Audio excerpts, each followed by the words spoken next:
Hey guys, welcome back to a new video. I'm Stephanie West. I'm an LPC here in the state of Michigan. Today I want to give a little bit of a gentle reminder, but perhaps even a valid approach to engaging difficult conversations when someone's asking for our opinion. I really think sometimes we are a little bit overexcited about sharing our opinion about things that maybe aren't for us to share. Now, I don't get to be the judge and arbiter of what you weigh in on, the same way you don't get to tell me what I should weigh in on.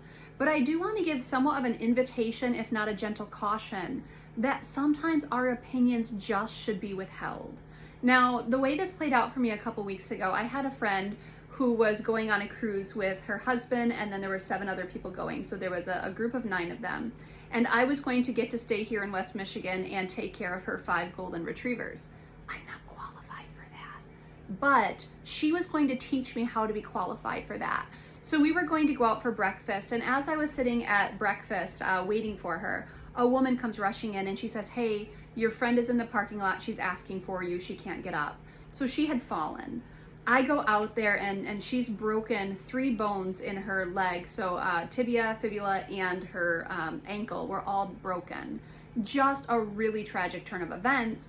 And they were 7 days from leaving for their cruise. Now she goes into surgery on Sunday morning. I'm visiting with her Sunday afternoon. And she's saying to her husband, "I need you to go on the cruise and take care of the kids, because the kids shouldn't be navigating this alone." And he's saying, "Hey, we just had surgery. We're having a second surgery pretty soon here. I'm going to stay home with you and they can go on the cruise." And they're going back and forth about what's the right arrangement. And the husband says to me, he says, "Hey, Steph, weigh in here." And my strategy, and the thing I would like to impart to you, is my opinion had no weight in that argument. But what I said to them is, hey, here's what I know.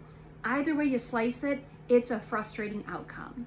You not going on the cruise, husband, that sounds really disappointing, because the kids need maybe that extra support, that extra navigation. And you're going to help your wife by alleviating her stress of being on the cruise. However, you won't be here with her, and you're going to have to manage stress about not being here with her in case there's surgery that's upcoming. Either way you slice it, it's a gross outcome. And all I can say to you is, I don't covet that you have to make this decision, but I wouldn't weigh in on something that you have to live in the consequences of. I just lament with you that these are your choices right now. Now, I'm not going to spoil their, adventure and tell you how it turned out. It's not even like a, follow me tomorrow to hear the outcome. You just don't get to know the outcome. But they came up with an alternative solution that everyone kind of agreed upon. But what matters is my opinion was not needed there.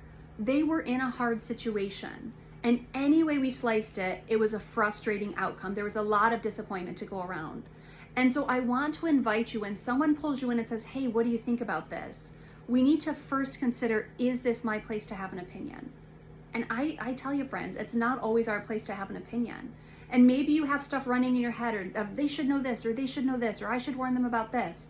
But in general, we have to live in the consequences of our own choices, and other people need to live in the consequences of their own choices. And when we say consequences, that just means the outcome, the positive or the negative. But I should not be giving my big opinions on things that intimately involve other people and don't actually involve me. I can sit with them in it. I can lament with them. I can kind of give them calm reassurance that I can walk with them down either path. But I do not think it's appropriate for me to show up with big opinions and expect others to kind of, capitulate to whatever my point of view is. So I want us to consider, can we sit with someone in the tension and not give our opinions? Sometimes that's just the gift that they need.